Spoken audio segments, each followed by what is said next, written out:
வணக்கம். இன்று நாம் சுவாரஸ்யமான தகவலை பற்றி தெரிந்து கொள்ளலாம். அஜித்குமார் சாரை பற்றி தெரிந்து கொள்ளலாம். அஜித்குமார் அவர்கள் 1 மே 1971 பிறந்தவராக இருக்கிறார். அவரது தந்தை சுப்பிரமணியம் தஞ்சாவூரில் பிறந்தவர். இவர் பாலக்காடு, கேரளா மற்றும் அவரது தாயார் மோகினி சித்தி ஆவார்.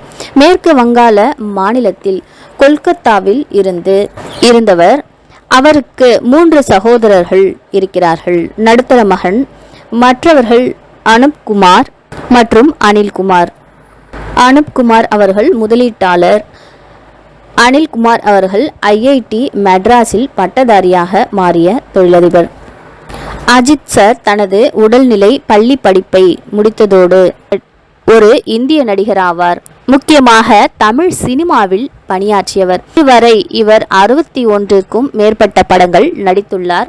அவரது விருதுகளில் 4 விருதுகள் விஜய் விருதுகள், 3 சினிமா எக்ஸ்பிரஸ் விருதுகள், 3 பிலிம்பேர் விருதுகளும் தமிழ்நாட்டு மாநில திரைப்பட விருதுகளும் இதில் அடங்கக்கூடியதாக இருக்கிறது. அவரது நடிப்புக்கு வாழ்க்கை கூடுதலான அஜித் ஒரு கார் பந்தய வீரராக இருக்கிறார். இவர் 2010 கார் பந்தய போட்டியில் பங்கு பெற்றவராக இருக்கிறார். அவர் ஒரு ரேஸ் கார் ஓட்டுநர். மும்பை, சென்னை மற்றும் டெல்லி போன்ற இடங்களில் இந்தியா முழுவதும் கார் போட்டிகளில் கலந்து கொண்டவராக இருக்கிறார். சர்வதேச அரங்கிலும் சாம்பியன் பந்தயத்தில் கலந்து கொண்டு மிக சில இந்தியர்களில் ஒருவராக திகழ்கிறார்.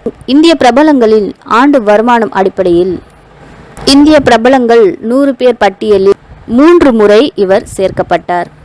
இவர் 1990 திரையுலகுக்கு வந்தவர் என்று தெரியப்படுத்துகிறார்கள்.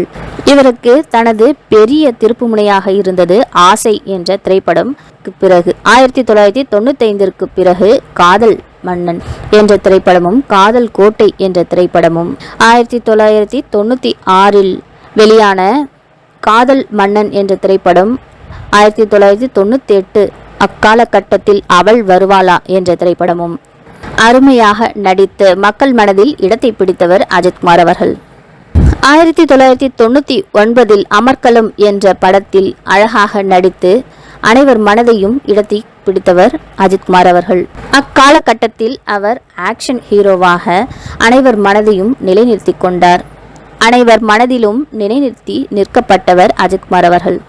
அதே வருடத்தில் 1999 SJ சூர்யாவின் வாலி என்ற திரைப்படத்தில் அஜித்குமார் இரட்டை சகோதரர்களாக அருமையான சித்தரிப்பில் நடித்திருப்பார். இதில் ஒருவர் ஊமையாகவும் காது கேளாதவராகவும் நடித்திருப்பார். அவருக்கு இந்த படத்திற்காக சிறந்த நடிகருக்கான விருதையும் அவர் வென்றார். 2001 சிட்டிசன் என்ற திரைப்படத்தில் இரட்டை வேடங்களில் நடித்து அவர் விமர்சன ரீதியாக பாராட்டுகளை பெற்றார். இன்று நாம் இந்த பதிவில் அஜித்குமார் அவர்கள் பிறந்தது மே மாதம் 1ஆம் தேதி 1971 பிறந்தார் என்பதை பற்றியும், அவரை பற்றி நமக்கு தெரிந்த ஒரு சில விஷயத்தை பற்றியும் தெரிந்து கொண்டோம். நாளை வேறொரு பதிவில் சந்திக்கலாம். நன்றி, வணக்கம்.